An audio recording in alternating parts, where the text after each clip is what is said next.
Halo semua, selamat siang. Halo semua, selamat siang. Halo semua, selamat siang. Ya, selamat datang di kuadran webinar seri pertama. Topiknya adalah hari ini Luxury in Details. Hari ini kita akan bersama-sama berdiskusi dan juga berdialog dengan dua arsitek. Lebih tepatnya dua pasangan arsitek. Ada Mas Don Vieto dan Mbak Hendy Suwardi dari DPHS Architects. Dan yang kedua ada Mas Ferditan dan Mbak Sofia dari Excel Studio. Dan juga nanti akan ada Pak Theo Sugio dari Quadra yang akan berbagi mengenai Quadra Surface. Oke, saya tidak berlama-lama saja, saya langsung buka. Ini adalah pertama kali Quadra membuat acara ini. Dan terima kasih pada Quadra Surface yang sudah mengundang kami, baik saya sebagai host, saya Brian sebagai host dalam webinar kali ini, dan juga terima kasih kepada para partisipan yang sudah meluangkan waktu untuk hadir di webinar kali ini. Oke, saya langsung saja mulai. Jadi saya akan undang kepada Mas Pieto. Saya persilahkan Mas Pieto untuk membuka videonya, dan dan juga kepada Mas Ferditan dan juga Mbak Sofia, saya persilakan untuk membuka videonya. Ya, halo Mas Beto, halo Mbak Heni, halo Mas Ferdi, halo Hai. Mas Sofia, hai, apa kabar? Baik. Halo Pak Theo. Halo Mas Brian, Ya. apa kabar Mas Beto? Gimana kondisi di sana? Halo, jelas suara saya? Jelas. Oke, this is the new normal, right? Halo. Halo semuanya. Ya. Hai Pak. Jelas suara saya? Jelas? Jelas ya? Jelas Mas Brian. Oke. Saya langsung saja mulai dengan topik kali ini adalah Luxury in Details. Jadi mungkin siapa duluan nih yang akan berbagi cerita mengenai Luxury in Details? Apakah Mas Pieto atau Mas Ferdi duluan, atau justru malah Pak Theo duluan? Saya persilakan mungkin. Silakan Mas Beto duluan. Silakan. Oke.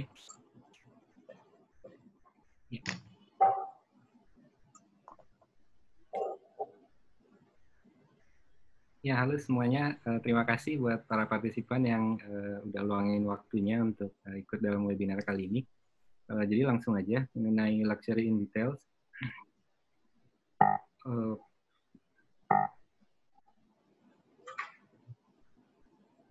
Ya, luxury itu sendiri apa sih? Biasa kita selalu dalam setiap tema selalu coba cari arti apa yang mau dibahas mengenai tema yang diangkat.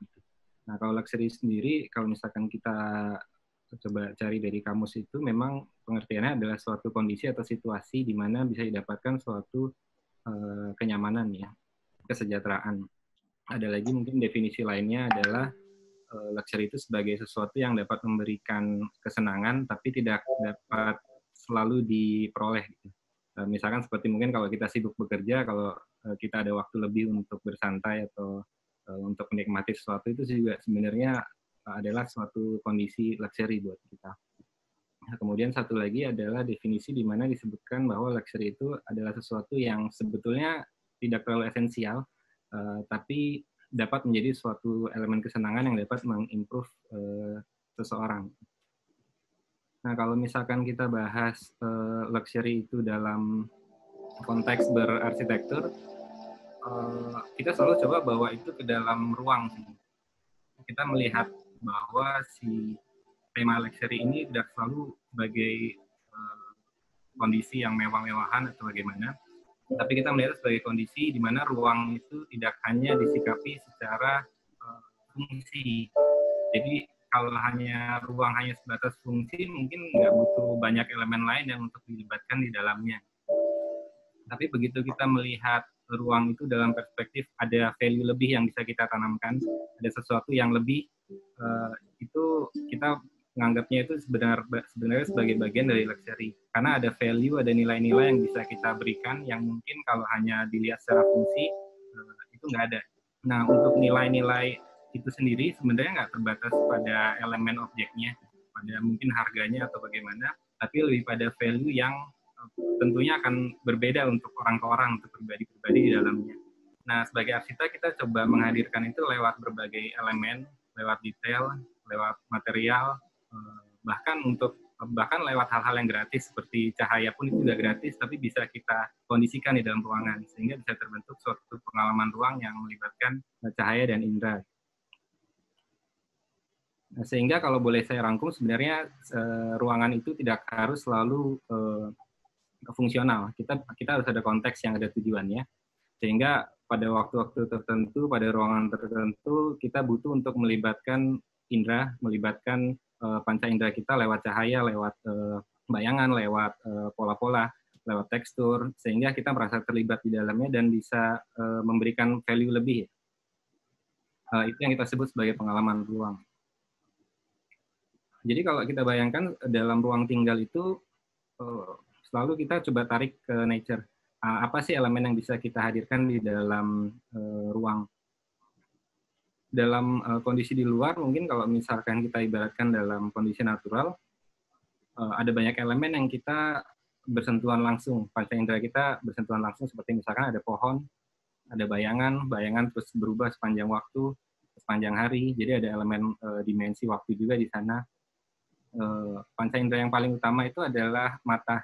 Jadi lewat visual ini, banyak elemen yang bisa kita tangkap pada level mata. Kemudian satu lagi adalah elemen yang kita injak, kita rasa.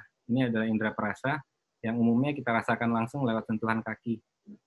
Ini yang dalam desain kita ubah, kita refleksikan ke dalam dinding dan lantai. Dinding dan lantai ini sangat merepresentasikan arahan desain, konsep desain, mood yang mau kita hadirkan ke dalam ruangan. Dan tentunya juga natural dan artificial lighting. Membahas mengenai contoh proyeknya, mungkin ya. ini. Kita mulai dari DL House, salah satu proyek kita.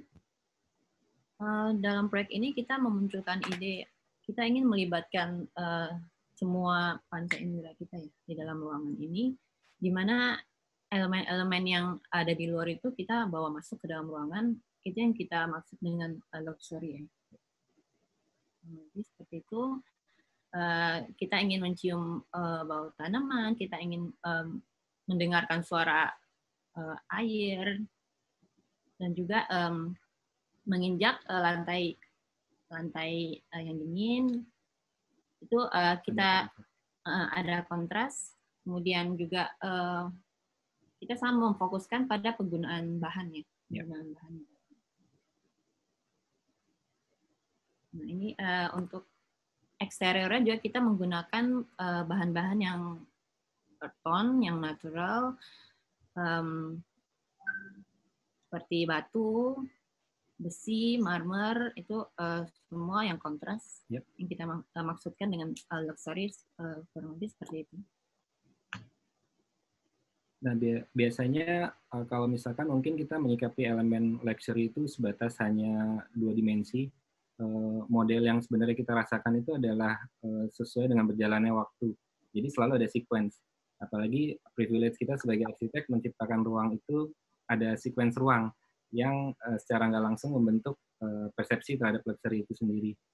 Nah, mulai dari arah pintu masuk hingga ke arah dalam, permainan volume, permainan material, itu semua membentuk, melibatkan indera kita untuk membentuk pengalaman ruang itu sendiri. Di sini narasi kita sudah jelas tadi dibawakan, sehingga material-material yang digunakan pun juga untuk fit ke dalam narasi itu. Elemen-elemen material yang earth tone, kemudian tanaman, itu semua juga dihadirkan nggak hanya di luar, tapi dibawa masuk juga ke dalam. Menurut kita itu juga elemen luxury yang nggak banyak bisa didapatkan. Karena biasanya di dalam ruangan jarang sekali menggunakan elemen-elemen yang ada di luar.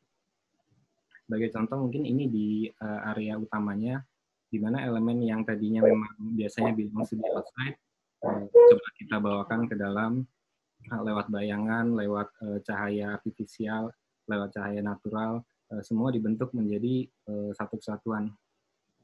Nah, yang penting di sini adalah elemen lantai dan dinding yang seperti tadi sempat dibahas, karena ada di visual mata, ada di level mata kita, sehingga penting untuk mengkomposisikan elemen-elemen di dinding ketimbang di ceiling ataupun di elemen lainnya. Sehingga yang berbicara di sini memang lebih banyak di dinding dan lantai. Sementara dari elemen atasnya lebih banyak bercerita mengenai natural lighting.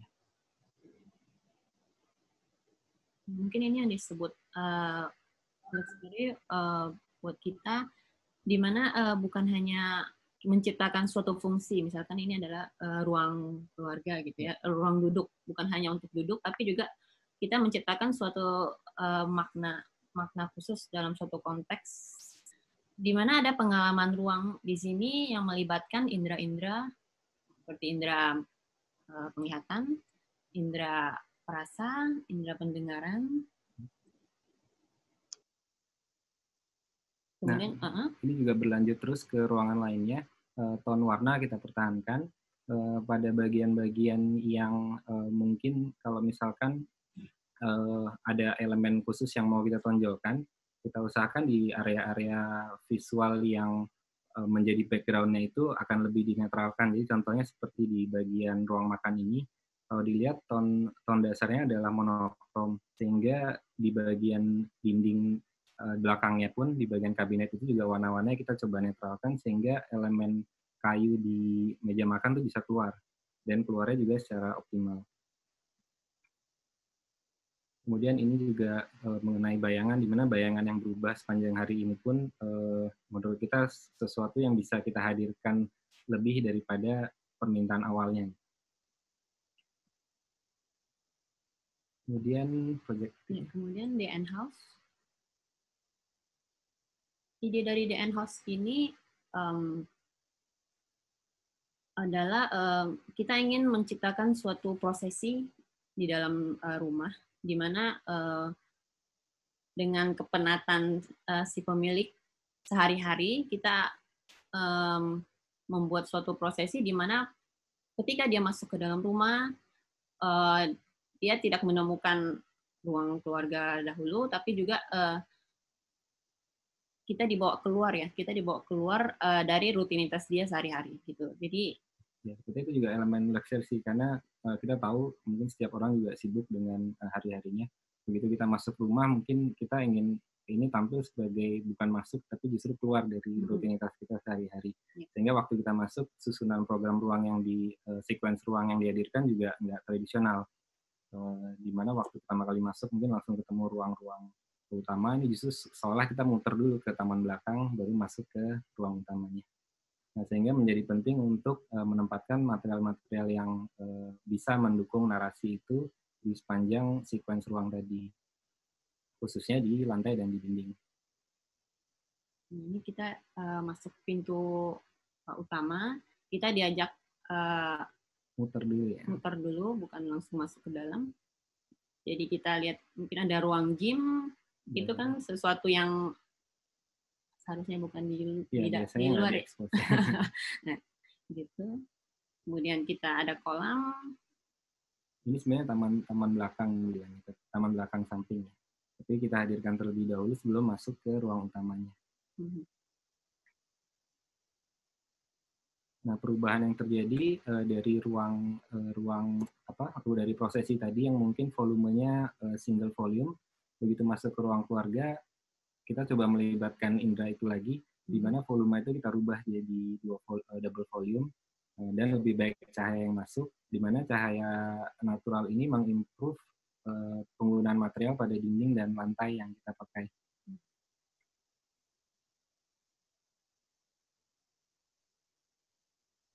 Nah, untuk mood color sendiri, ini sebenarnya mirip dengan Bell House. Untuk basic color-nya kita ambil warna monokrom di bagian lantai, dan kemudian untuk di area dindingnya kita angkat warna yang lebih kontras dan sedikit lebih warm.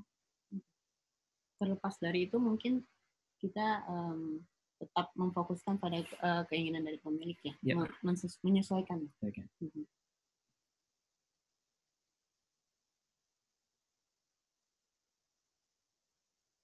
Jadi kita menciptakan di mana ruang keluarga ini akan terang sepanjang hari ya. Iya, dan ada perubahan waktu yang bisa dirasakan.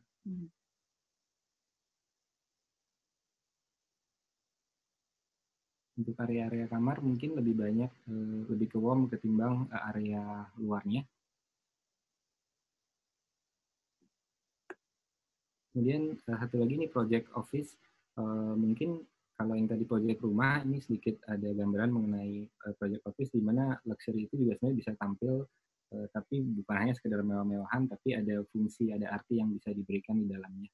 Nah, ide dari, sedikit konteks saja, ide dari bangunan ini adalah kita mau buat satu bangunan di mana bangunan yang berada pada area yang benar-benar crowded dan bising, tapi kita tetap butuh efektivitas ruang yang tinggi karena fungsinya sebagai kantor, sehingga kita berpikir untuk membuat satu objek bangunan yang optimal dari sisi luasan, sehingga bisa dimaksimalkan penggunaan dalamnya. Kemudian kita bungkus dengan sesuatu amplop bangunan yang bisa memberikan karakter. Nah, tapi luxury dari bungkus bangunan ini, dari amplopnya itu, juga mau kita berikan arti. Jadi ada fungsinya, nggak hanya sekedar tampilan kosong, nggak ada artinya, tapi ternyata dia ada fungsi untuk buffer terhadap matahari, ada buffer terhadap kebisingan, dan menciptakan bayangan yang berbeda-beda sepanjang hari. Nah, sequence konsep kita adalah di mana bangunan ini kita optimalkan untuk volumenya. Kemudian dari sana satu persatu mulai kita bentuk di level ground-nya. Di level 2 hingga 5 adalah area kerja yang kita berikan kaca untuk mengundang lebih banyak sinar matahari. Setelah itu kita bungkus dengan amplop, di mana amplop ini yang kemudian diberikan bentuk dan pattern khusus yang tidak hanya sekedar tampilan, tapi juga punya fungsi sebagai buffer matahari tadi.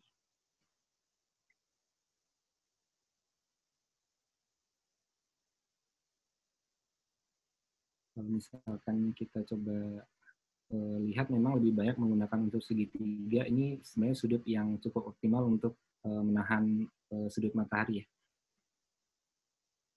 Nah, di dalamnya akan tercipta banyak efek elemen bayangan yang berbeda-beda juga. Kemudian AL House. Ya. Ide dari AL House ini adalah kita ingin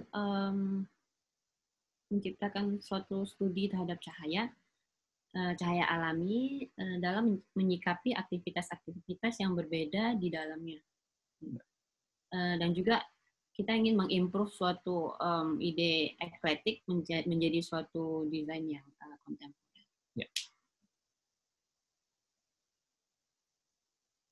Jadi di sini secara interior dan eksterior ada perbedaan style, tapi yang mau kita tekankan justru lebih di bagaimana perbedaan itu bisa harmonis, dapat tetap memberikan satu elemen luxury khususnya buat si penggunanya.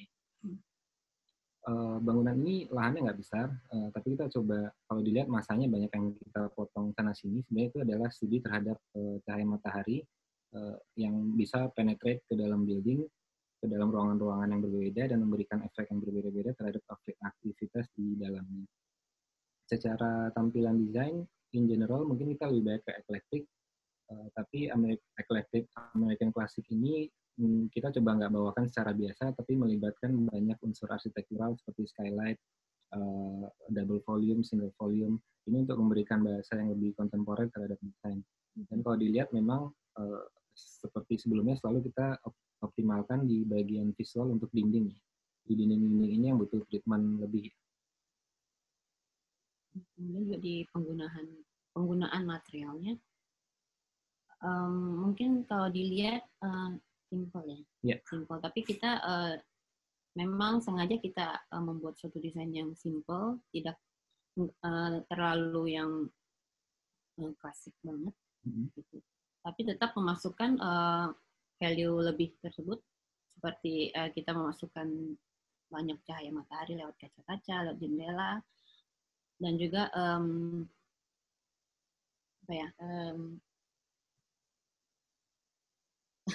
memberikan ini kali, maksudnya arsitekturnya lebih baik berbicara. Untuk kamar mandi, basic color-nya tetap sama, warna yang cerah. Di sini sengaja kita tempatkan di area yang bidang kacanya besar. Kemudian bahkan di area basement pun, di area lantai ground floor, di mana ini sebenarnya hanya sirkulasi dari arah parkir mobil ke dalam ruangan. Secara fungsi memang nggak ada sesuatu yang khusus, tapi sama seperti tadi kita coba berikan value lebih dengan menarik cahaya dari atas, studi bagaimana bangunan itu bisa dipotong dan banyak cahaya bisa masuk ke dalam bangunan.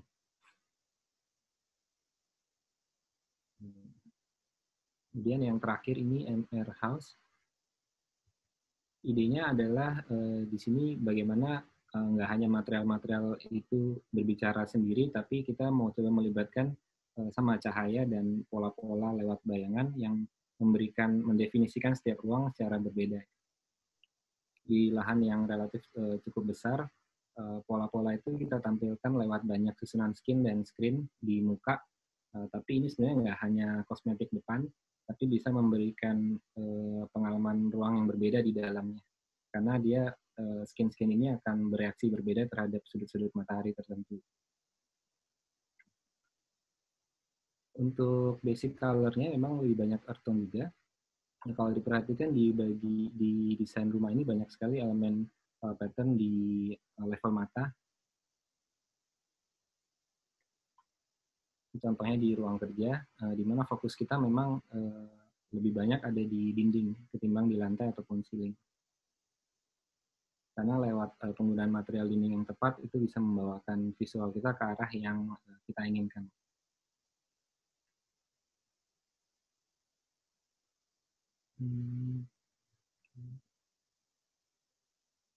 Ini sequence ruang di dalamnya. Kira-kira sekian presentasi dari kami. Thank you. Oke. Baik, terima kasih Mas Beto dan juga Mbak Heni. Saya akan masuk ke yang kedua. Ada Mas Ferditan dan juga Mbak Sofia. Oke, tapi sebelumnya saya mau informasikan juga bahwa Mas Beto dan juga Mbak ini adalah lulusan dari Tarumanegara keduanya, betul ya? Dan DPHS sejak di tahun 2008 di Jakarta, berbasis di Jakarta. Ya. Dan selain itu saya juga informasiin nanti bagi yang mau bertanya bisa di kolom Q&A, dan ada 3 hadiah menarik dari Quadra untuk 3 orang penanya yang nanti akan dipilih secara acak. Dan juga jangan lupa untuk polling bisa diisi, pollingnya bisa diisi sekaligus. Jangan lupa follow Instagram @quadra.surface. Oke, saya langsung masuk ke Mas Ferditan dan juga Mbak Sofi dari Axial Studio. Oke, makasih.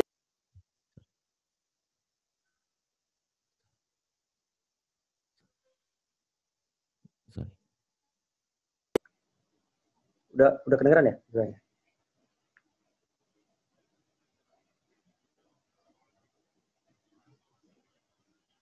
Halo, ya.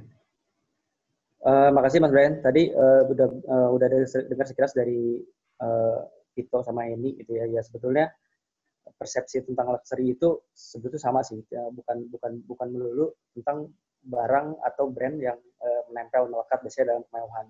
Biasanya kita selalu menerapkan proses kemewahan itu dalam setiap proses desainnya gitu kan. Jadi mungkin kemewahan itu bukan berarti sebuah lifestyle, tapi sebuah feeling, sebuah pengalaman yang bisa dirasakan atau yang belum pernah dirasakan oleh pemilik rumahnya. Dan kebetulan kan kalau kita sebagai arsitek yang project banyak di residensial gitu ya, jadi kita harus selalu pelajarin konteksnya apa gitu ya.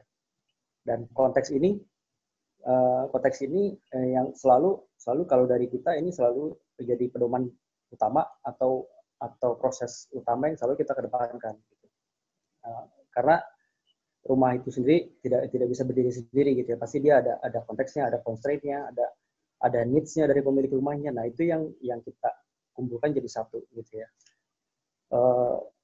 Konteks itu banyak. Nah, jadi saya bicara awal dulu ya. Jadi konsep dulu sebelum masuk ke project. Konteks itu banyak bisa kita ambil. Jadi dari lingkungan, dari budaya atau kebiasaan rumahnya, dari ambience yang pengen dicapai oleh pemilik rumahnya.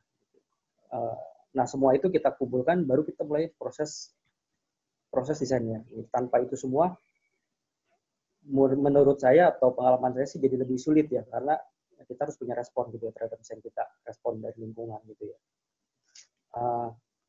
Saya mau mulai ke contoh project gitu ya.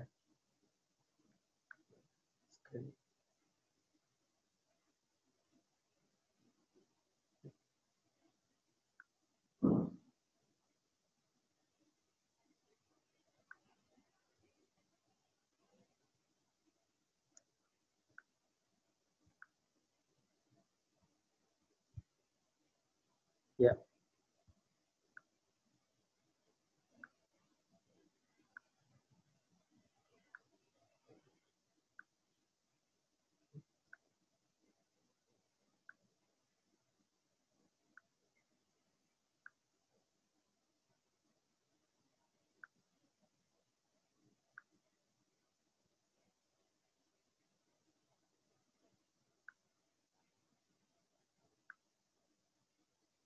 Ya, kelihatan ya? Saya udah mulai share belum? Mas Brian?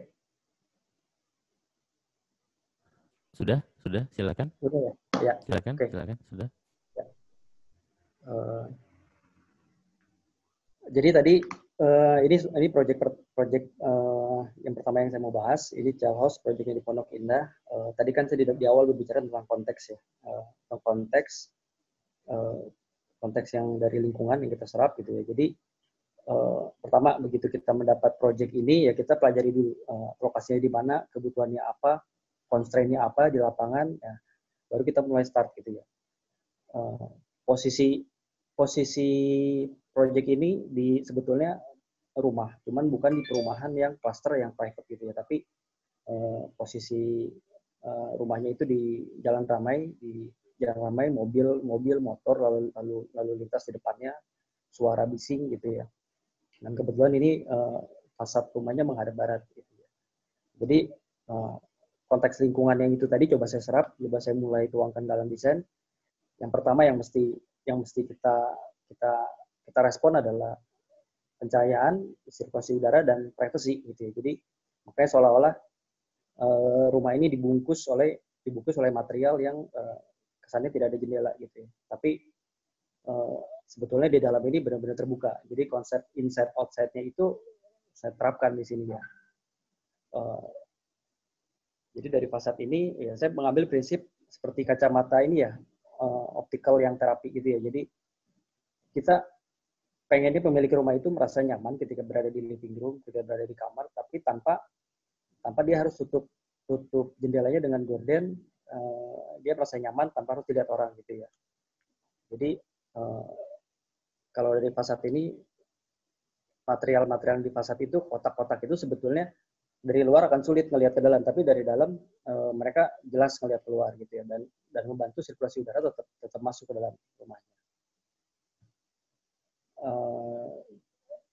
Nah, kalau lihat dari gambar yang pojok kanan atas, nah, kalau di luar kita kesannya rumah ini introvert atau rumahnya kesannya tertutup semua gitu. Tapi sebetulnya ya itu untuk merespon lingkungan gitu ya. Tapi begitu di dalam tentunya semua pemilik rumah ya, apalagi di Jakarta gitu ya.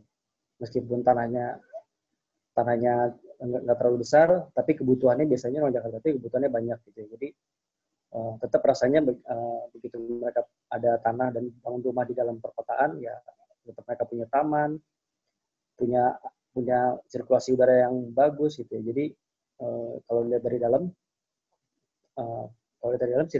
sirkulasi udara di ruangan ini yang coba saya tawarkan jadi satu kemewahan yang tanpa ada halangan gitu ya. Jadi mereka punya living room santai, bisa ngelihat anak-anaknya main di teras, koneksi antara ruang luar dan ruang dalam bisa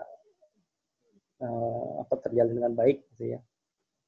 Jadi itu constraint yang dihadapi di project ini. Nah, dari sisi kemewahan itu yang coba saya angkat di sini. Jadi bukan melulu, tentunya semua ada beberapa klien yang mewah, tapi tidak nggak mau juga jadi rasanya mewah tapi painful gitu ya, maksudnya mereka mesti membayar cost lebih, tapi intinya dengan kemewahan seperti ini udah cukup gitu ya buat mereka punya ruang yang luas gitu ya dengan tanah dan kebutuhan yang mereka brief kita gitu. Nah, detail-detail yang lainnya yang coba saya terapkan di rumah ini ya, contohnya saya sering bermain dengan pattern gitu ya di dalam beberapa proyek. Jadi contohnya pintu-pintu itu mungkin bagi beberapa orang sebagai karakter gitu ya, karakter atau oh ya ini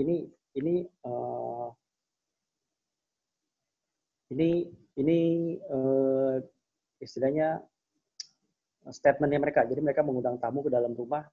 Oh ini pintu masuk utamanya gitu ya. Jadi ya setiap proyek selalu saya garap berbeda gitu. Jadi detail pattern ini mungkin tidak akan ditemukan di proyek lain gitu ya.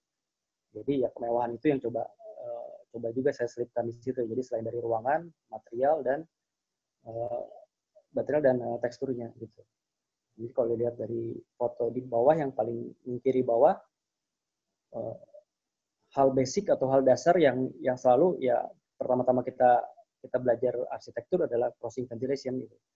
Itu selalu ada gitu ya di dalam proses desainnya kita gitu. Jadi itu yang utama meskipun desain kulitnya, desain bentuknya, desain penerapannya berbeda-beda gitu. Jadi itu penting itu penting ya karena ini kita merancang sebuah rumah yang setiap hari orang tinggal di situ ya. Jadi kenyamanan pemilik rumah itu nomor satu gitu ya. Gitu. Jadi dilihat kalau saya beberapa kali setelah proyek ini selesai datang ke rumah ini ya selalu mereka open window tanpa ada gorden tanpa ada gorden di siang hari mereka buka aja gitu ya. Jadi terangnya masuk gitu ya. Jadi nggak perlu mereka takut jadi akuarium gitu ditontonin orang gitu karena ini posisi kebetulan di jalan ramai gitu ya. Okay. Nah ini proyek kedua ini di tahun 2019 kemarin baru selesai. Ini juga sama constraint-nya sebenarnya ini unik. Tanahnya sebetulnya kecil. Jadi dari kemewahan itu yang tadi di awal saya ngomong ya kemewahan bukan berarti sebuah skala proyeknya, skala materialnya, kualitas materialnya juga, tapi kita bisa manfaatkan dari apa yang ada gitu. Jadi mereka ini sebenarnya couplingnya cukup nggak terlalu besar, 16 kali 10 dalam artian 16-nya itu muka, 10-nya lebar ke dalam gitu. Jadi 10 itu kita tahu peraturan di sini itu ya pasti ada GSB gitu ya. Jadi GSB setelah 10 dikurangin GSB, jadi mereka hanya bisa membangun 6 meter gitu ya. 6 meter dengan fasadnya yang lebar fasadnya yang jadi dominan di depan di 16 meter gitu. Nah, tentunya di sini juga permintaan mereka mungkin sama dengan rumah yang tadi skala yang di Pondok Indah dengan skala yang lebih besar, tapi permintaannya sama. Mobil masuk dalam, bahkan di sini ada lift gitu ya. Dengan tanah seperti ini ada lift ya. Ini siasat desain, strategi desain di awal itu penting gitu. Jadi gimana caranya tetap mereka nyaman di dalam tanpa nanti begitu rumahnya udah jadi ya mereka nggak kontak balik arsiteknya kenapa begini kenapa begitu ya. Tapi kita benar-benar semua karena mereka udah hire arsitek gitu ya, kita kasih kemewahan untuk mereka mempelajari desain yang kita berikan. Nah kalau di sini berarti otomatis dengan lebar 16 semua ruangan pasti akan terekspos dengan sinar matahari pastinya ya. Matahari view-nya mereka juga pasti mereka mau punya view. Tapi karena ini jalan perumahan dengan jarak dengan mukanya yang lebar ya mereka juga kan nggak mau jadi tontonan gitu. Jadi privacy juga di sini penting. Nah di sini saya menggunakan elemen yang cukup murah, tapi menurut saya sih berfungsi banyak. Roster semen. Roster semen itu ya materialnya ya kita banyak, kita bisa cari, kita bisa custom, ya, tapi fungsinya yang penting karena di balik roster ini sebetulnya semua kaca gitu ya, jendela kaca. Nanti saya akan lihat slide berikutnya ada interiornya. Nah, tapi saya nggak mau ketika mereka punya kaca selebar-lebarnya karena mereka pengen cahayanya masuk, tapi endingnya tetap ditutup lagi sama gorden gitu ya. Jadi mereka bisa bebas karena udah ada secondary skin yang berfungsinya sebagai banyak fungsinya gitu.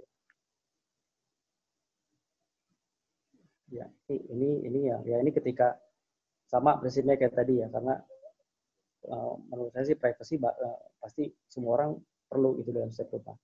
Semua orang nggak bisa terlalu plong gitu ya ngelihat ke dalam rumahnya, jadi mereka ngapain gitu. Nah, jadi kalau lihat di sini ya dengan tanah sebetulnya yang kebutuhannya cukup banyak dengan tanah seperti ini, ya mau nggak mau saya desain kita itu selalu pasti living room dan dining room itu di dalam satu area, karena mereka waktu itu masih merencanakan berkeluarga gitu, jadi belum punya anak, tapi ya berarti kita harus planning ke depannya seperti apa.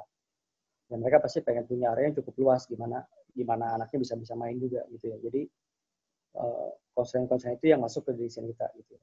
Nah, kalau dilihat lagi dari yang gambar tangga itu, ya detail-detail kecil gitu ya. Contoh tangga itu tangga di paling belakang, berarti artinya di lokasi tanah yang yang bisa dibangun 6 kali 16 itu lokasi tangga di belakang artinya tidak ada pencahayaan.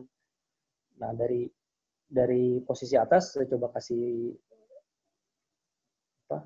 skylight dan gimana caranya skylightnya nembus sampai lantai dasar. Jadi setiap detail tangganya ya saya buat dia melayang atau terpisah. Jadi bukan yang seperti biasa tangga dicor beton gitu ya, tapi semoga dengan begini ya masih ada cahaya yang bisa masuk sampai ke lantai dasar. Sama di sini juga, jadi saya kasih satu karakter pintu gitu ya. Oh, ini untuk rumah ini mereka cocok gitu ya. Nah, kenapa pemilihannya bentuknya segitiga gitu ya? Jadi terkadang saya memberikan juga satu bagian buat klien gitu. Jadi klien ada yang saya maunya mereka tuh juga ikut merancang rumahnya gitu. Jadi ada satu bagian, oh yaudah ini patternnya di depan, kalian punya pattern apa gitu. Jadi atau punya memori apa atau ada pengen apa ya, itu saya tanpa nanya ini kenapa begini, ya udah. Jadi biarkan mereka punya bagian dalam merancang di rumah itu juga gitu. Ini sebagai proyek di Bintaro. Ini kalau di proyek di cluster, jadi kelihatannya tanpa pagar ya, emang di dalam cluster itu sih tidak boleh ada pagar gitu ya. Jadi sebenarnya sudah cukup private gitu ya. Tapi karena saya sering cerita dengan proyek-proyek sebelumnya yang privacy itu, ya mungkin beberapa klien juga jadi setuju. Oh iya, bahkan karena perumahan padat gitu ya, seberang antara seberang mereka nggak mau saling lihat gitu ya, karena kaca ketemu kaca gitu ya. Jadi daripada itu ya mereka blok, mereka bikin view sendiri di dalam gitu. Jadi ya, saya punya konsep seperti itu. Jadi kalau dari tampak ini, sisi depan ya kebetulan dia berseberangan dengan rumah lainnya.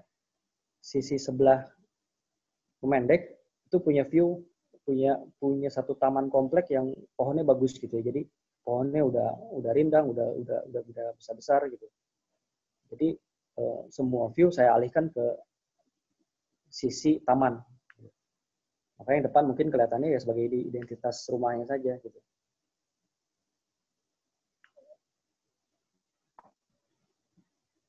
Nah, ini jadi konsepnya ya, konsep rumahnya kalau lihat dari posisi ada kolam renang di dalam. Jadi ini permintaannya memang ada kolam renang. Gimana caranya? Ya dia juga berenang tapi nggak perlu dilihatin orang gitu ya. Jadi saya pakai di kolam renang di level lantai dasar. Prosesnya ya kenapa seperti itu ya, karena ada salah satunya dia mau rumahnya juga kelihatan luas, jadi jangan sampai kemakan semuanya sama kolam renang sama taman ya. Jadi saya buat kolam renang di paling bawah, tujuannya privacy dan ya mungkin itu juga bisa mengurangi cost ya, karena mereka tidak perlu bikin DPT ya, mereka bikin kolam renang di ground gitu, yang lokasinya mereka sangat ideal buat mereka sewaktu saya usulkan posisi di situ.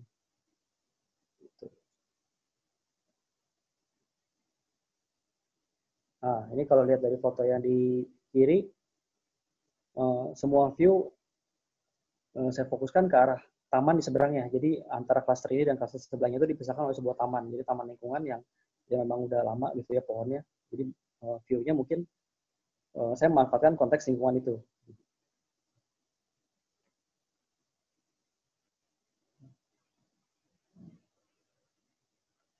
next project ini project di Bogor.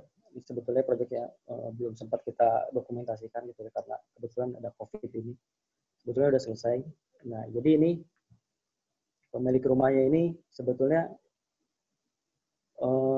cuma request rumah yang ya mereka sudah berumur gitu ya. Mereka pengen punya rumah yang tadi saya bilang ya, mereka pengen mungkin merasakan hasil dari kerja mereka gitu ya. Oh, mereka pengen punya rumah yang mewah tapi tidak painful gitu ya. Jadi materialnya jangan yang terlalu mahal, tapi tetap looks-nya ya mereka bisa undang teman-temannya dia untuk main di rumah dengan bangga gitu ya. Nah, jadi simple sih di sini. Jadi karena pasti dengan kategori yang kliennya seperti ini, biasanya mereka pasti minta terang, minim maintenance gitu. Jadi sebetulnya materialnya sederhana gitu. Jadi di sini coba saya pakai salah satu material yang kadang mungkin di marmer nggak bisa gitu ya kalau taruh di fasad. Jadi pengetahuan arsitek tentang material juga sebenarnya perlu. Di situ mungkin bisa membangun konsep atau bisa merealisasikan konsep yang kita punya gitu ya. Nah, intinya adalah di sini ya dari konteksnya itu ya saya coba lihat pemilik rumahnya, rumah yang sebelumnya. Oh ya rasanya rumah ini perlu open area yang cukup luas gitu ya. Jadi memang request dari pemiliknya ya dia bisa ajak cucunya ke sini main di taman tanpa di ruang yang berbeda gitu. Jadi posisi taman ini persis di depan living room dan kamar master. Rumah ini cuma satu lantai.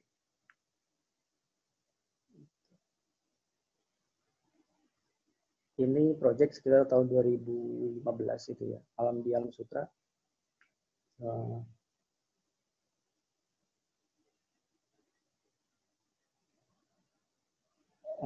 Sama sih sebenarnya ini juga pemilik rumahnya. Jadi saya terapkan prinsip cross ventilation yang tadi di awal saya bicarakan itu penting. Gitu. Jadi kalau di sini di cluster ini constraint-nya adalah mereka nggak boleh bikin pagar, artinya privasi mungkin agak sedikit harus kita jaga gitu ya. Jadi saya coba bikin satu landscape gitu ya, yang saya coba bikin mungkin lebih tinggi daripada level dalam. Jadi batas antara luar dan dalam tetap ada jaraknya, tetap ada border gitu ya. Jadi pemilik rumah tidak merasa oh ini gampang banget nih orang luar masuk gitu ya. Jadi salah satu strateginya itu konteks lingkungan yang coba saya respon di situ. Gitu ya. Tentunya kalau dari foto ini ya sebenarnya sederhana. Pemilik rumahnya juga nggak mau terlalu material yang terlalu mewah, terlalu rumit gitu ya. Di sini saya menggunakan hebel standar, cukup dipotong dengan pattern tertentu, ya itu sudah cukup mewah buat mereka gitu, karena ini jarang ditemukan di rumah lain gitu ya, dengan material sederhana, ya ini jadi identitas rumahnya.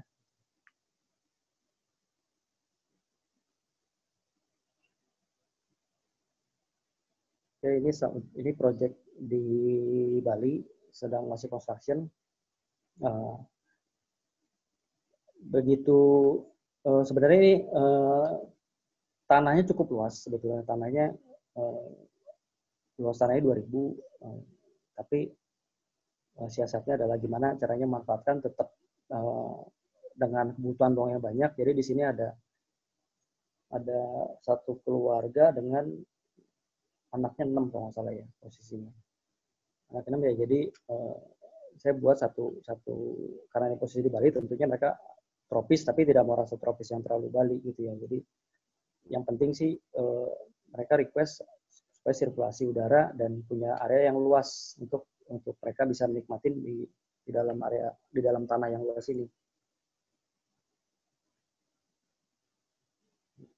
Jadi ya prinsip-prinsip tropis ya pasti saya terapkan di sini, teras yang lebar, terusan yang lebar, semua view, semua area penting di rumah ini orientasinya menghadap taman itu sendiri.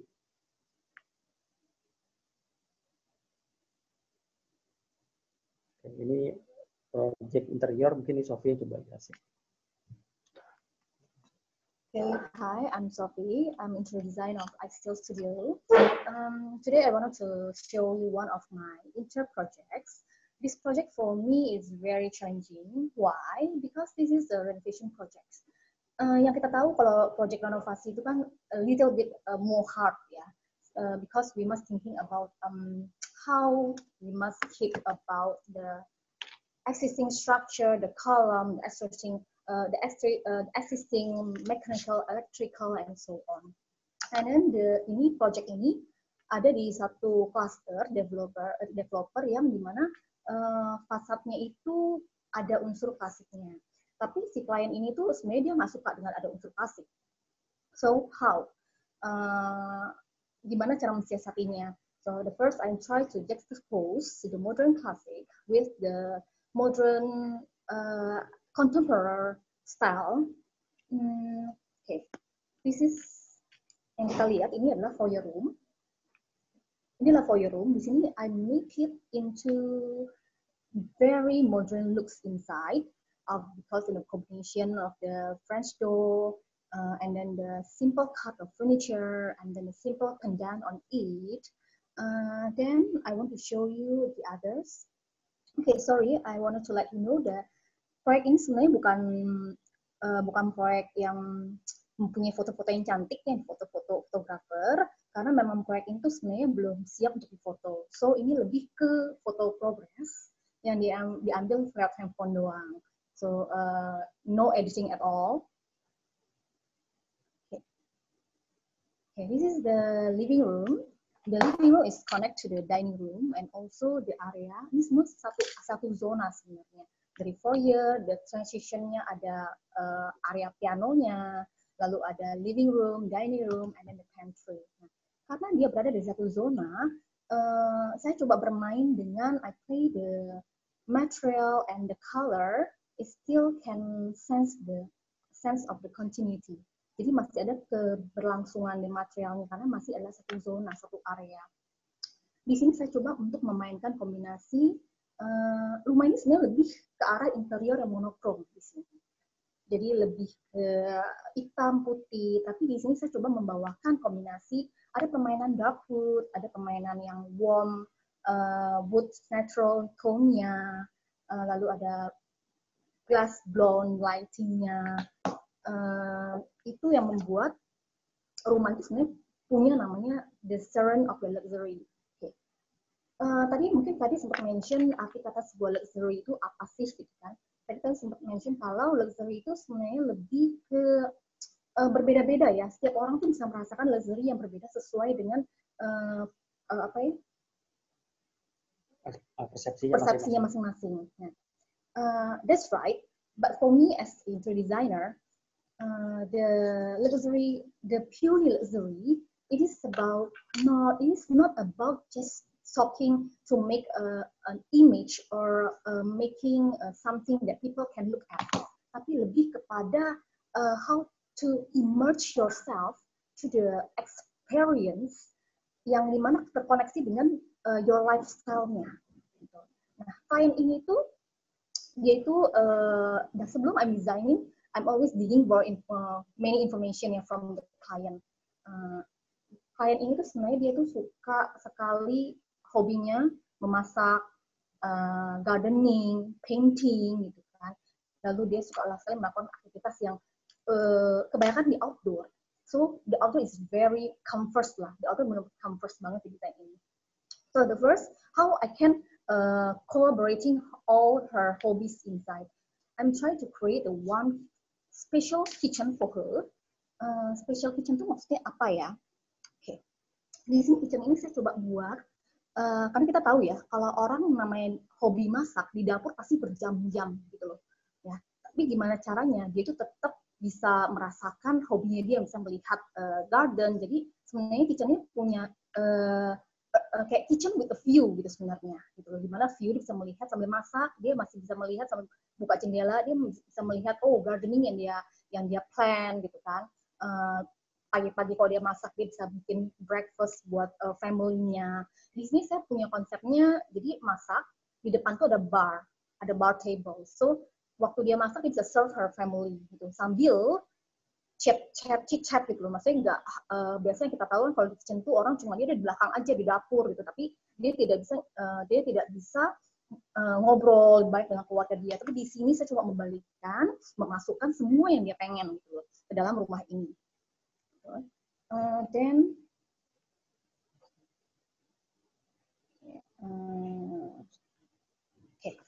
Ini yang sebelah kiri adalah the master bedroom.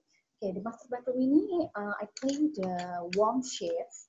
Permainan di sini saya coba mencoba permainan dengan, kalau kita bisa lihat ya, ada bronze mirror glass, dan the silk fabric padded panel, and then the warm wood natural tone. Kita juga bisa lihat juga ada permainan dark parquet woodnya. So I'm interplay the dark and the light that can create the sense of the dramatic of the room. That's I call it the luxury. Okay. Yang foto ini sebelah kanan itu adalah powder roomnya. Powder room itu sebenarnya ada di bawah ya. Kalau master tadi ada di atas. Nah, kenapa sih kok tiba-tiba warnanya gonjang banget nih, warna dark blue gitu with the gold. Padahal di bawah itu yang saya cover adalah monochrome interior. Nah, ini saya punya konsep tersendiri. Kenapa saya bikin beda? Because I wanted to make a surprise effect, okay? Jadi begitu orang dari living room yang zonanya sama, merasakan monokrom, tone-nya monokrom, jadi waktu dia memasuki powder room, dia merasakan sensasi yang berbeda, gitu. Dengan permainan panelnya, dengan the open pore wood-nya, gold-nya. This is I think is yang bisa nambahkan luxury experience-nya di sini. Gitu. So they will enjoy the experience of the luxury when they are in the house. This is maybe my last picture, my last photo. I can share with you. Thank you.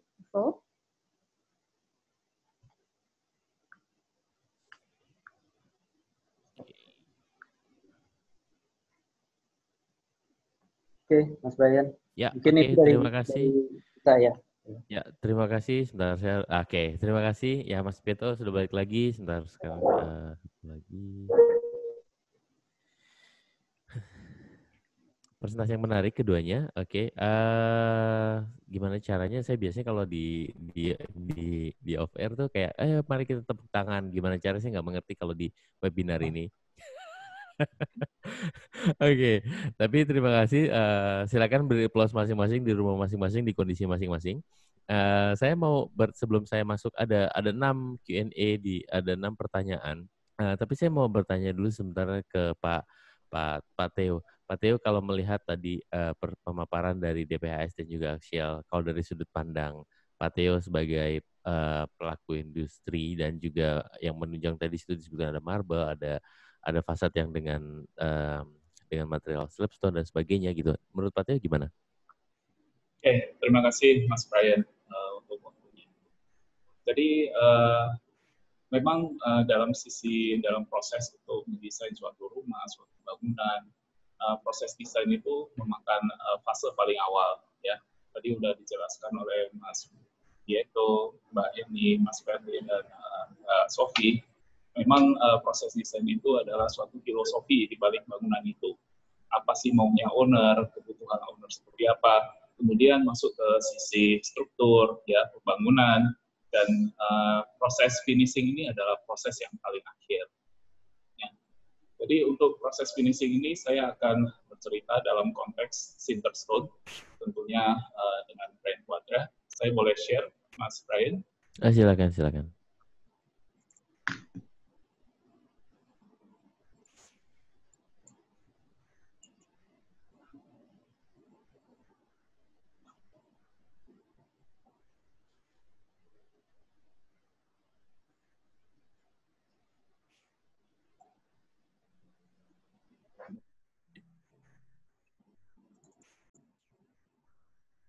Sudah kelihatan, Mas Brian? Ya, sudah Pak, silakan. Oke. Apa sih yang dimaksud dengan luxury kalau dalam sisi finishing ya? Luxury itu tentunya kita mengharapkan sesuatu yang besar. Besar itu selalu kita identikan dengan sesuatu yang wow, sesuatu yang stunning dan mewah.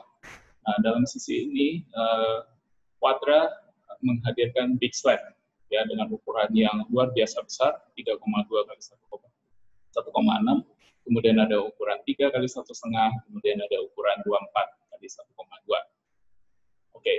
Nah, di ukuran-ukurannya ini kita juga bisa bermain di motif-motif yang NMAX. Jadi kita ada motif yang nyambung ukurannya atau pane-nya sehingga membentuk 9 meter pane, natural pane secara continuous. Ya. Nah, ini seperti looks-nya seperti ini. Jadi ini contoh dari aplikasi material-material kita yang kita NMAX ya dalam suatu ruangan. Selain itu juga kita bisa diaplikasikan untuk sesuatu bookmesh. Biasanya ini untuk back wall dari ruangan TV, ruangan tamu, ya sangat cocok diaplikasikan di situ.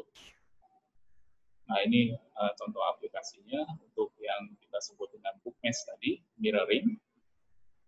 Ya. Selain itu kita juga punya teknologi true body teknologi.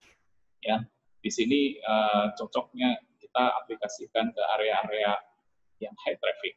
Kenapa? Karena memang dia memiliki proses, dia memiliki high bending strength, kemudian hampir zero water absorption. Bisa dibayangkan kalau misalkan kita pakai material yang gampang staining, tentunya ini tidak cocok untuk dipakai ke area-area high traffic, karena di high traffic itu siapapun bisa mungkin menumpahkan sesuatu, ya. Kemudian setelah ada noda dan susah dibersihkan, semuanya akan kelihatan tidak bagus. Nah, ini contoh-contoh aplikasinya untuk material-material yang true body. Nah, material true body ini juga sangat cocok diaplikasikan untuk countertop. Kenapa? Karena kita bisa membentuk profiling aging yang sesuai yang diinginkan customer. Ya. Jadi di sini dengan true body teknologi, agingnya ini pun akan sama persis warnanya dengan material yang surface materialnya. Di full nose ini adalah kita bentuk setengah lingkaran dengan profil seperti ini. Kemudian sharp nose ini kita bentuk dengan profil, ya kalau kita ngomong ini mungkin sedikit moncong hiu ya. Jadi kita lebih memperlihatkan sisi elegan dan minimalisnya. Nah, kemudian ada profil satu lagi, mitre, ini yang memang paling banyak dipakai untuk aplikasi kitchen top, untuk vanity. Jadi ini adalah material kita yang kita aging dengan sistem 45 derajat, kemudian kita sambung dengan mitre. Kemudian selanjutnya kita juga ada material yang hanya kita cutting polos, straight face. Kemudian untuk mengurangi sisi tajamnya di sini kita memakai aging chamber.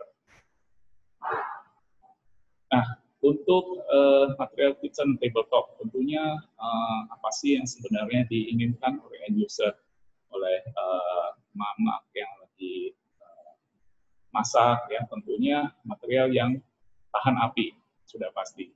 Ya, kalau kita selesai masak terus taruh kompor di atas material yang tidak kuat atau tidak tahan api, tentunya ini akan menimbulkan stain. Nah, fireproof dari Quadra ini sudah membuktikan bahwa memang material ini sangat cocok untuk dipakai di contoh. Kemudian dari sisi flatness-nya, ya, jadi material Quadra itu didesain dengan flatness yang nyaris sempurna, ya, tidak wavy, sehingga efek pantulan cahaya atau lighting yang sudah diaplikasikan ke bangunan ini akan terlihat bagus. Kemudian yang ketiga, non-staining. Sudah pasti kalau kita kerja di dapur, kita banyak menumpahkan bahan-bahan yang bisa dengan gampang menyebabkan stain. Ya, seperti ya buah naga ini, pasti kan kalau misalkan material yang kita pakai tidak tahan stain, ini akan langsung merahnya nyerap dan susah dibersihkan. Ya, gitu. Oke, dari sisi desain mungkin ya, karena ini sudah dijelaskan panjang lebar tadi. Nah, kita punya beberapa material desain yang bisa menyesuaikan desain yang dikehendaki oleh customer atau para arsitek. Di material marble stone ini kita bisa cocok untuk desain art deco, Mediterranean, ya modern, yang tentunya akan disesuaikan juga dengan desain-desain dari arsitek atau di interior. Ya, ini kita bisa match juga seperti yang saya sudah jelaskan tadi, bisa di NMAX seperti ini.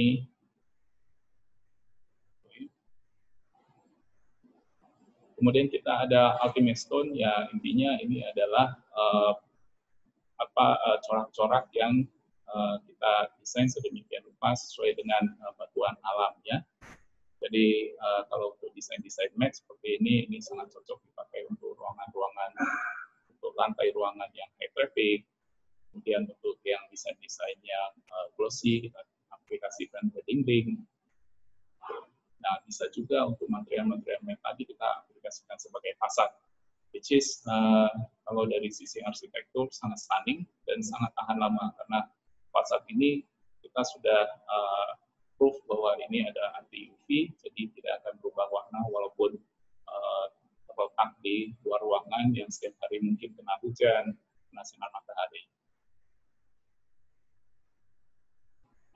Kemudian ini adalah material quartz yang is true body tadi, cocok untuk dipakai untuk desain countertop dan juga vanity top. Ya, bisa diaplikasikan juga untuk meja-meja kantor. Nah, untuk tipe-tipe desain industrial, kita juga ada motif-motif semen. Ya, kita ada 4 macam warna pilihan semen yang sangat cocok untuk high traffic to industry. Bisa juga banyak sekarang yang kafe-kafe dengan industrial look, which is kelihatan sangat cozy, ya, elegan dari sisi desain. Dan di terakhir kita juga ada motif metal, ya, yang memperlihatkan juga suasana yang sangat cozy, bisa dipakai untuk kafe-kafe, ya, rumah, bagian dapur, dan sebagainya. Nah, sebagai pengganti parke, kita bisa pakai motif-motif kayu yang ada dari Quadra, yang tentunya banyak plus minusnya kalau dibandingkan pakai wood, motif wood dari Quadra ini, tentunya secara maintenance akan lebih gampang lagi. Nah, berikut ini project-project reference ya dari countertop. Di sini kita lihat edging-edging yang sangat bagus untuk countertop kita. Dan juga dari sisi material bisa dipakai juga untuk bahkan sebagai meja meeting. Nah, ini beberapa project reference kita di hotel di Bandung, ya, di area ini kita aplikasikan dari material mat. Kenapa? Karena biasanya daerah dining ini tentunya sangat high traffic, ya, jadi material yang mat cocok dipakai untuk area-area yang high traffic. Nah, ini untuk meja reception, which is kelihatan sangat stunning, ya, karena urat-uratnya kelihatan begitu natural dan bisa nyambung.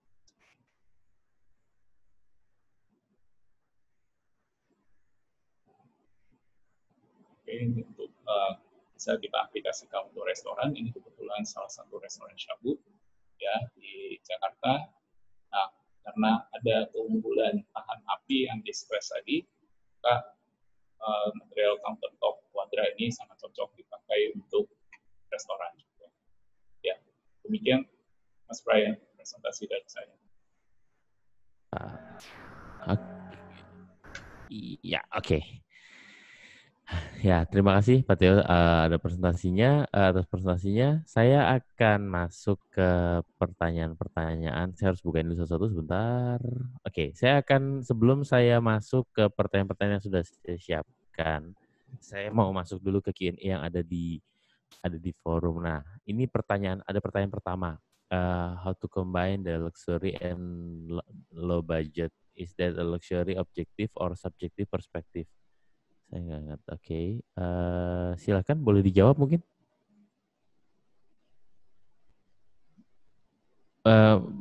Mas Pieto dan Mas Ferdi mungkin boleh menjawab itu pertanyaan pertama tadi.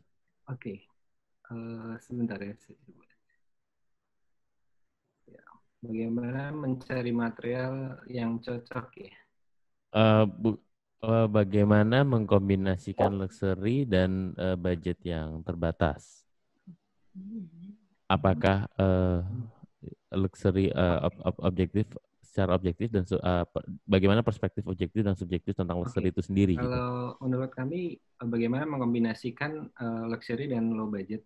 Ini mungkin kalau secara perspektif umum dua bahasa ini bertabrakan secara perspektif umum.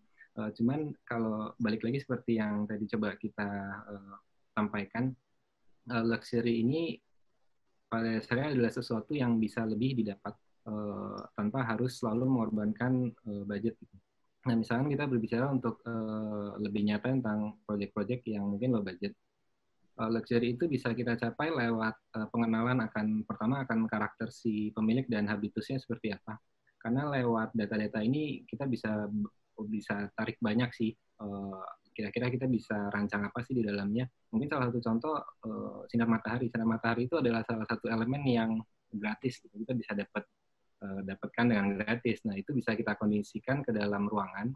Kita kondisikan dalam suatu karya arsitektur dalam ruang, di mana itu bisa berbicara lewat bayangan, dan itu bisa memberikan visual yang lux, mengimprove material-material yang mungkin secara biaya nggak tinggi, tapi bisa diimprove lewat penggunaan cahaya. Mungkin itu salah satu contoh aja.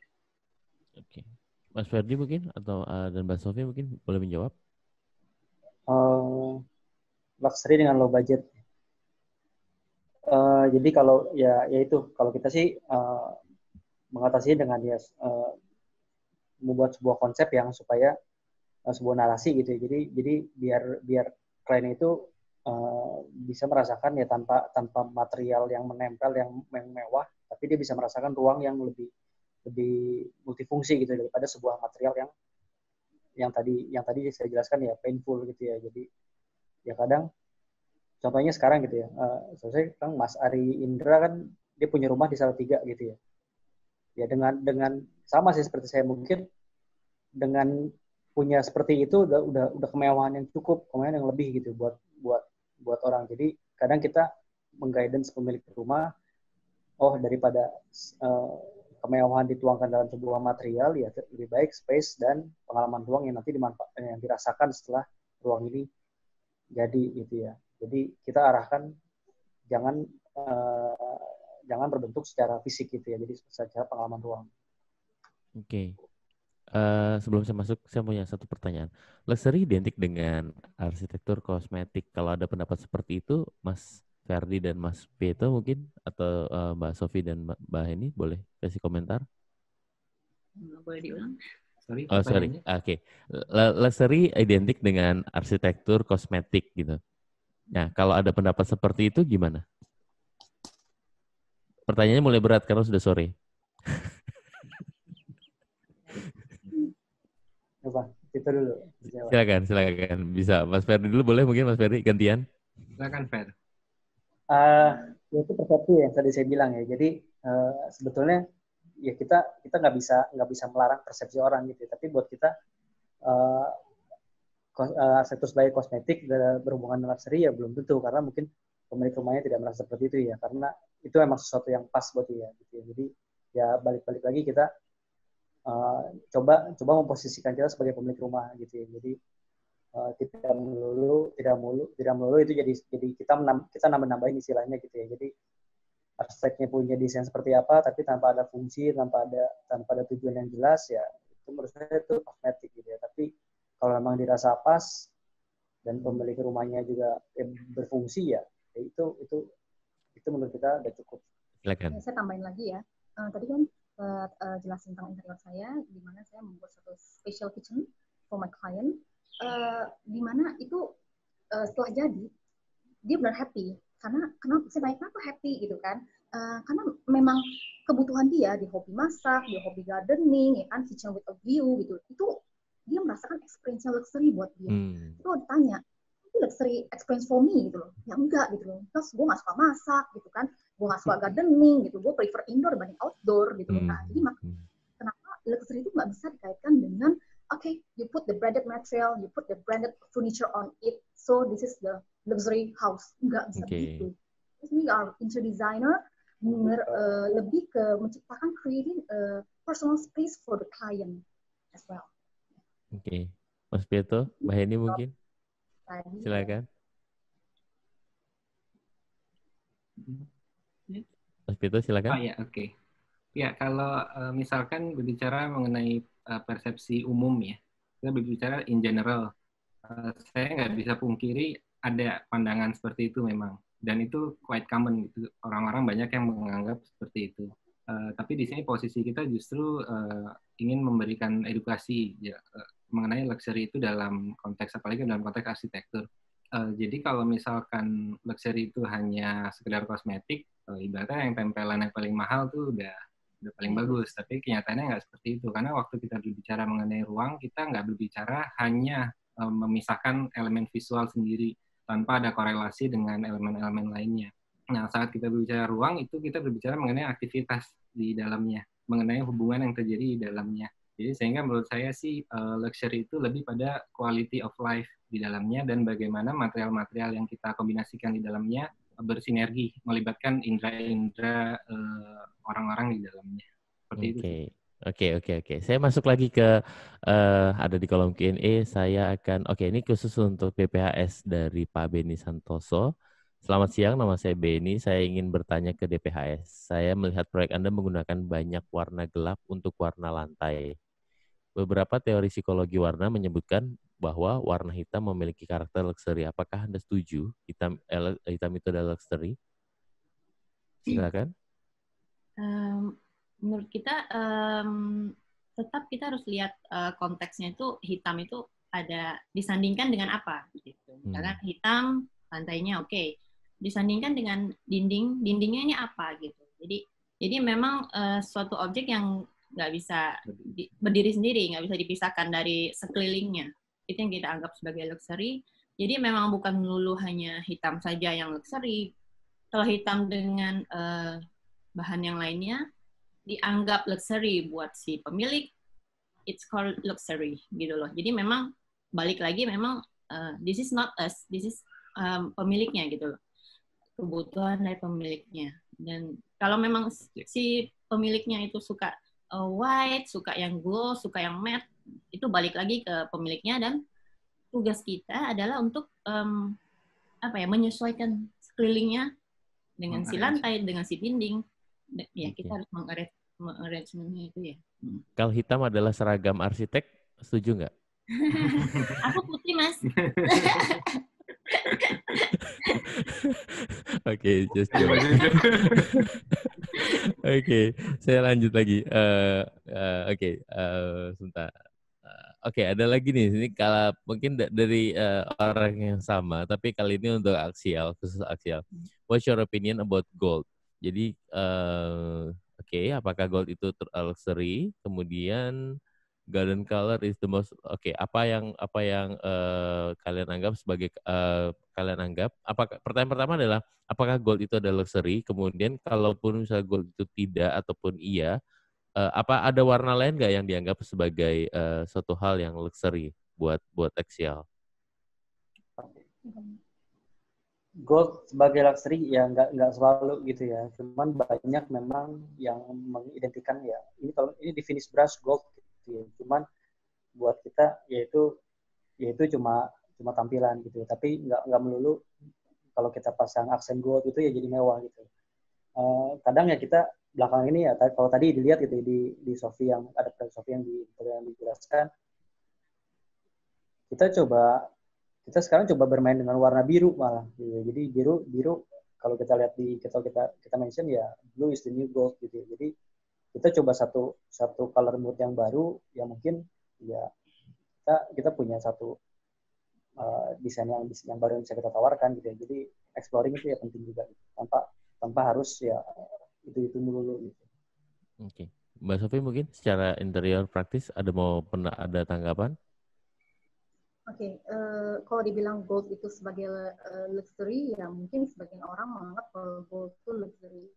Tapi sebenarnya nggak harus gold gitu loh. Tapi ya itu tadi yang saya katakan, coba untuk explore how you combine the material also. Itu penting. Nggak cuma material, but the furnishing is also combined together. Itu yang bisa bikin sesuatu jadi luxury.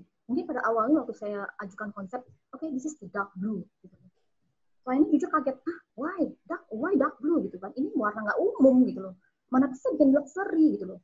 Tapi dengan saya coba bermain, ada dark blue itu saya coba bawa ada approach yang saya coba bawa wood yang saya open pore gitu kan, ada unsur wood yang open pore, lalu saya coba masukkan sedikit warna natural color-nya, lalu saya masukkan unsur gold itu cuma hanya sedikit, cuma di list aja sebenarnya. Tapi itu udah bikin cantik ruangan itu dan sudah bikin luxury. Tapi kalau tanya mahal nggak, ya nggak mahal sebenarnya. Gitu. Itu cuma cat, gitu.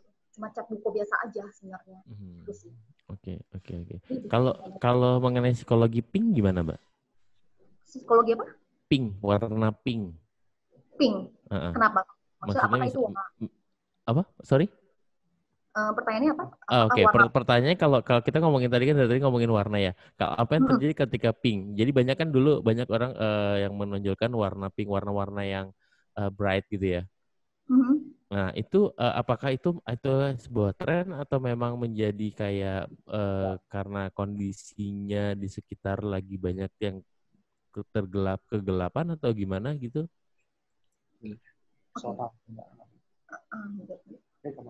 Kalau di sudut pandang interior design, setiap tahun sebenarnya ada namanya permainan color yang trennya apa. Dulu pink mungkin bukan pink tapi warna agak ke blush gitu kan. Mungkin warnanya sempat ngetren di tahun berapa itu warna asin ngetren gitu kan. Coba untuk mengkolaborasi itu. Jadi kalau memang pink lagi in ya why not kita coba gitu loh. Bikin something yang memang bisa bikin bagus, bukan pinknya norak gitu kan, tapi ya ini yang mungkin bisa ke arah blush yang cocok dengan pemiliknya gitu. Oke. Saya lanjut lagi, ada dari Adrian Widisono. Untuk DP plus HS, apa saja prinsip kunci dalam mendesain eksterior dan interior? Oke. Ya, mungkin kalau misalkan pertanyaannya saya sedikit mungkin agak rancu, tapi coba saya jawab aja.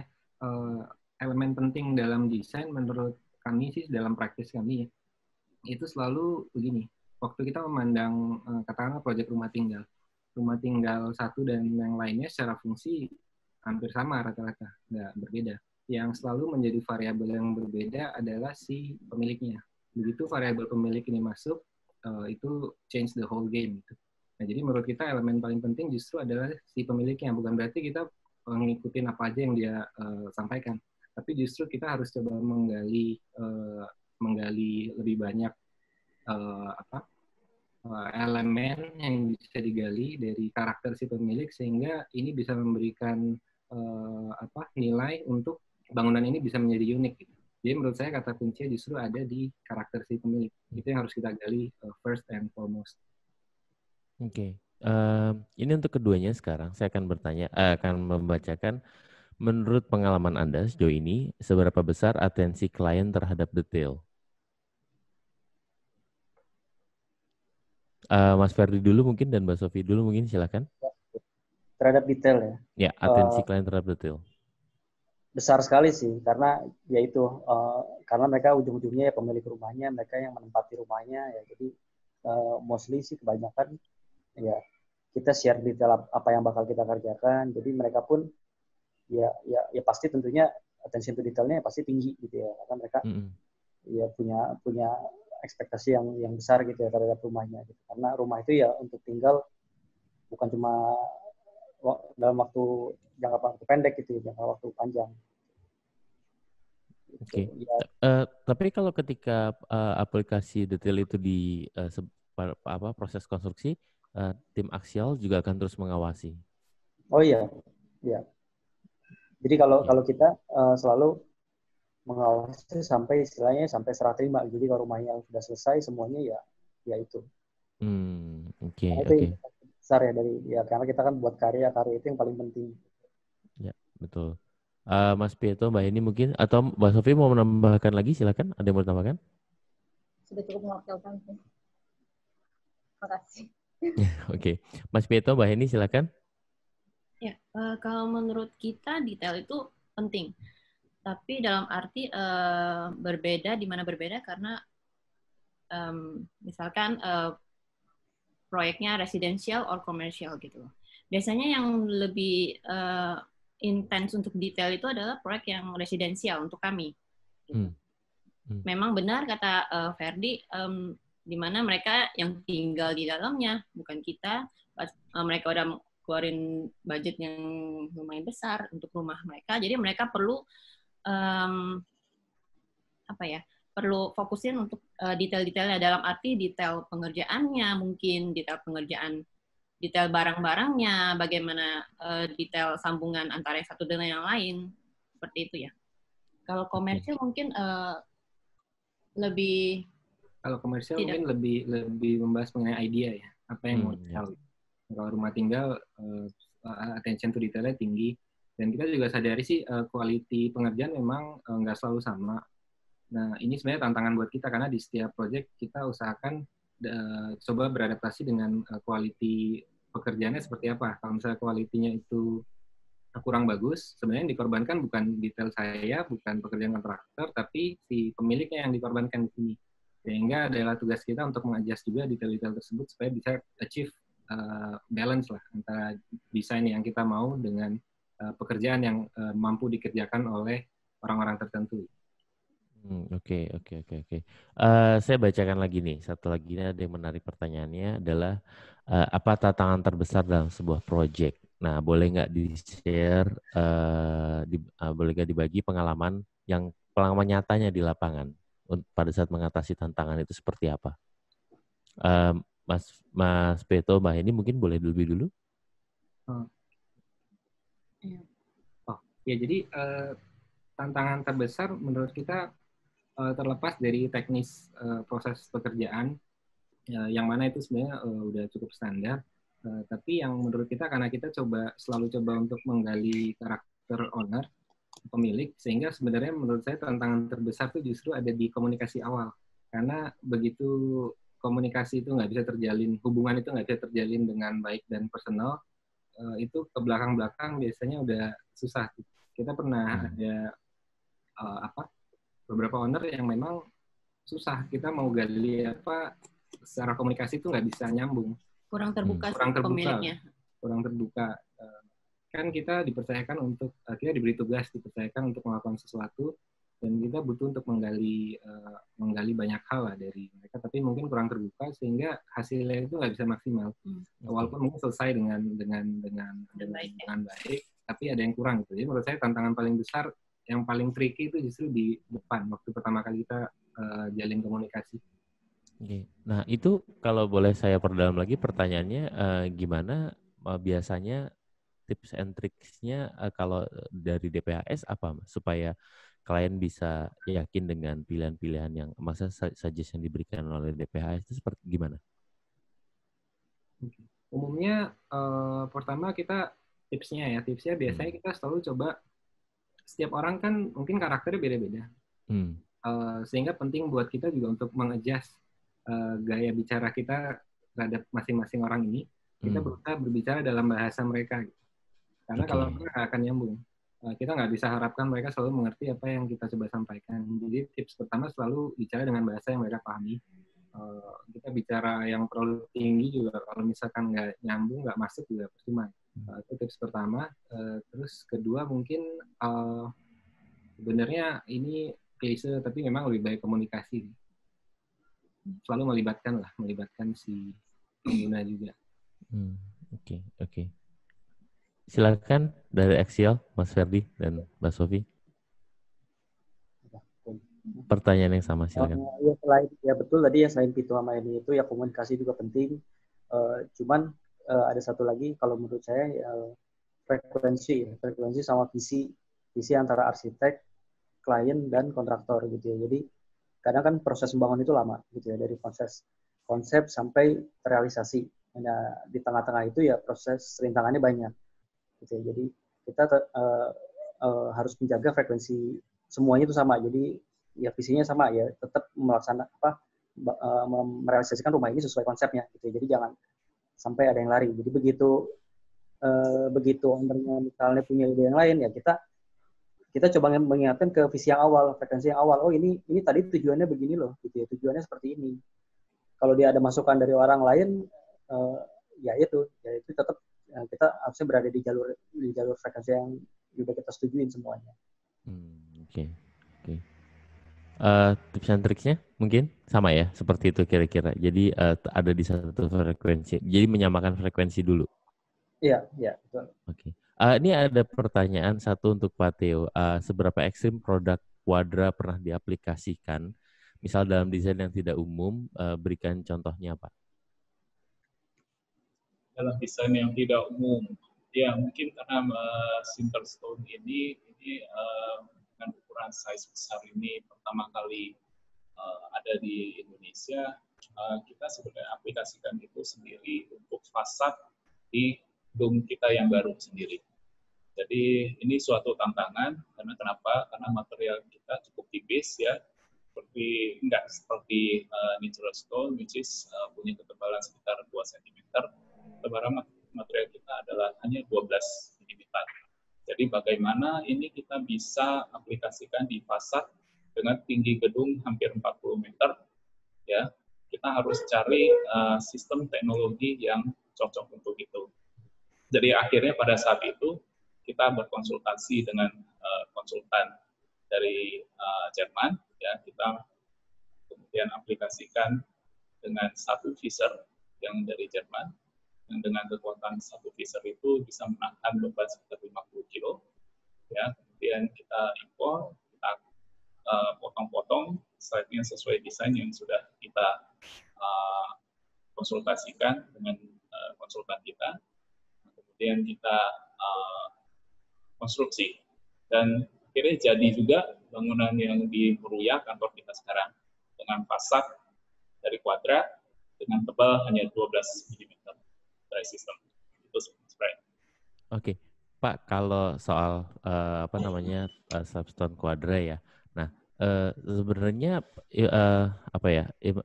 image luxury sendiri bagi Quadra itu seperti apa sih, Pak?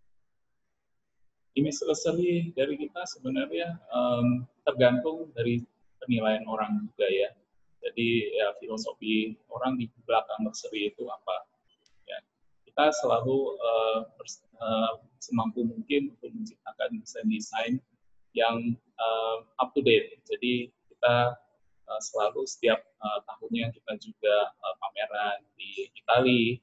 Ya, kita melihat produk-produk orang lain yang lagi tren itu apa, mewah itu apa, jadi kita selalu update desain-desain kita itu bercermin daripada desain-desain yang memang lagi ngetrend di Eropa sana. Oke, saya akan lanjut ke pertanyaan berikutnya nih. Oke, pertanyaan ini menarik, tapi saya akan bungkus dalam kalimat yang lain. Jadi kalau misalnya ada, kalau tadi dipresentasikan kan mungkin yang di atas 200 meter square ya, rata-rata rumahnya. Nah, apabila misalnya ada satu orang mempunyai rumah di 100 meter square gitu ya. Nah, untuk mendapatkan luxury bagi si pengguna itu sendiri, ya kan? Karena ini sebenarnya pertanyaannya apakah mungkin memunculkan kata luxury di dalam lahan yang kecil. Kemudian saya spesifikasikan katakanlah 100 meter square, 150 meter square, maksimal di 200 meter square gitu ya. Nah, untuk memunculkan luxury itu sendiri kalau menurut Mas Pietro, Mbak Heni, Mas Ferdi, Mbak Sofi, dan Pak Theo itu akan seperti apa? Silakan Mas Pietro dulu. Silakan mungkin ya. Pak Theo dulu juga nggak apa-apa Pak, silakan. Oke. Dengan ukuran ruangan yang mungkin cuma ukuran rumahnya 100-150 meter persegi, mungkin kita bisa tambahkan aksen-aksen dinding dengan vein atau corak-corak yang continuous ya, seperti image book mesh di ruangan tamu ya. Kemudian area-area kitchennya kita percantik lagi dengan material yang sesuai ya.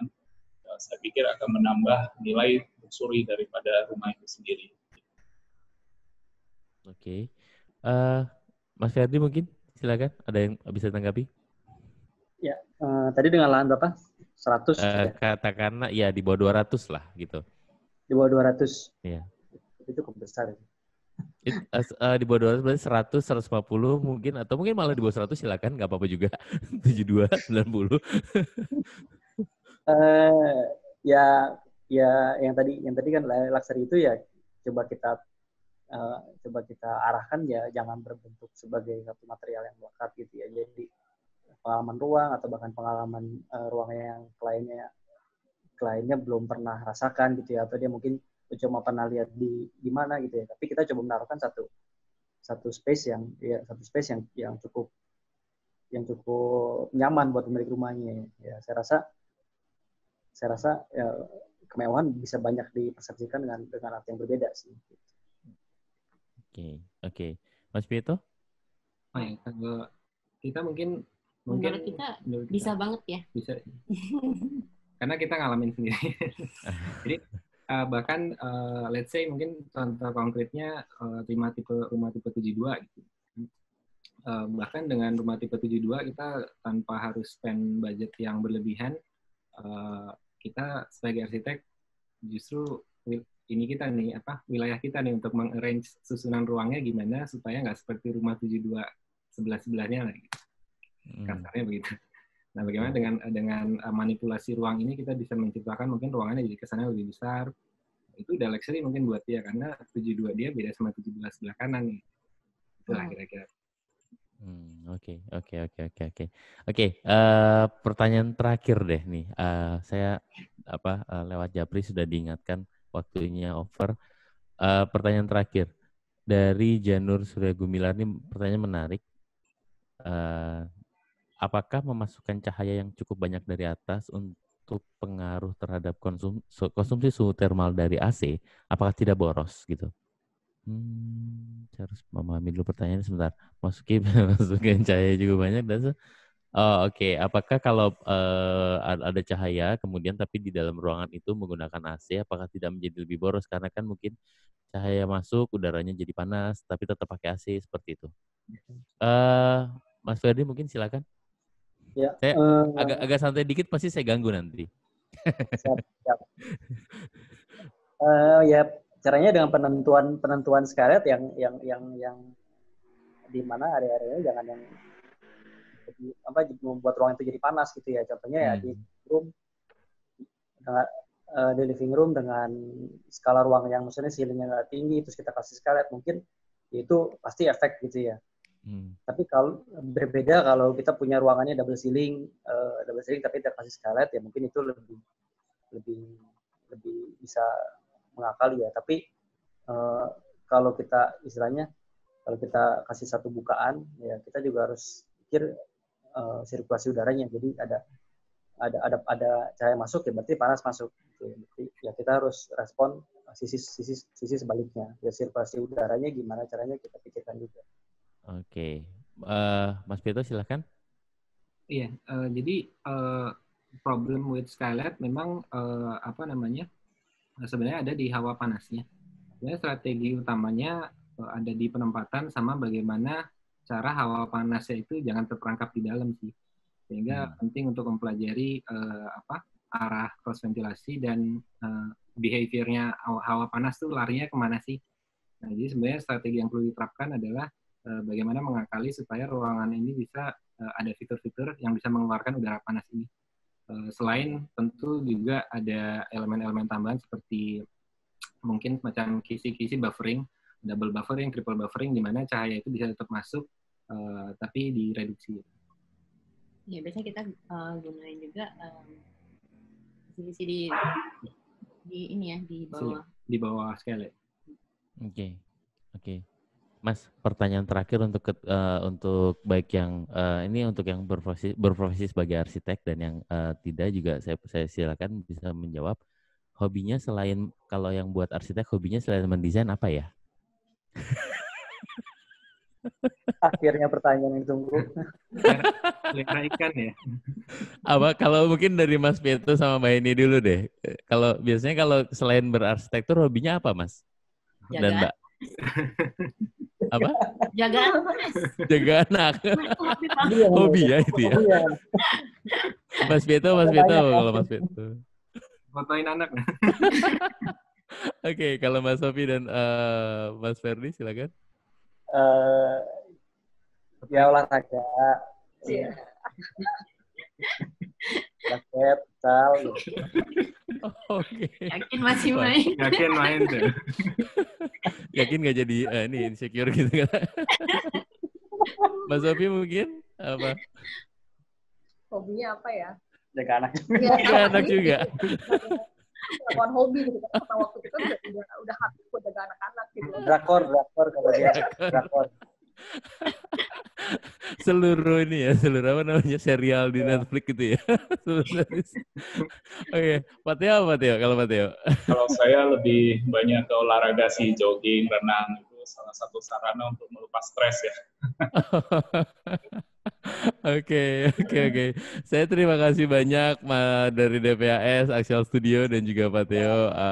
Terima kasih banyak. Sebelum saya akhiri, ini ada 3, jadi ada 1 pemenang voucher menginap di Pulau Galang. Oh enggak, bukan di Pulau Galang. Enggak.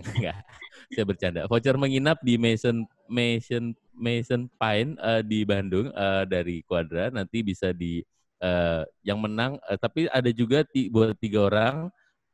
Ada paket tumbler, payung dan juga gelas dari Quadra. Nah, saya umumkan yang hadiah-hadiah yang receh-receh dulu ya. Jadi ada pemenang. Kita. Oh ya. Mumpung pas lagi di Bandung juga ya gitu ya. Untuk yang pemenang tumbler payung gelas ini saya ada dari atas nama Debbie Triana, kemudian Beni Santoso, dan yang terakhir Adrian Widisono. Nah ini bisa menghubungi nanti ke admin Instagram quadra.surface. Ini nanti hadiahnya akan dikirim. Kemudian untuk yang menginap dapat voucher menginap atas nama Regina Oktaviani Wirawan. Jadi bisa langsung nanti menghubungi ke pihak Quadra. Semoga vouchernya bisa digunakan dan tidak takut untuk menginap. Oke, selamat sore. Ya, Baik, sekali lagi terima kasih. Sampai ya, ketemu lagi di webinar Quadra seri kedua dan seri berikutnya. Terima kasih, selamat sore. Ya. Terima kasih semuanya. Thank you. Bye. Bye.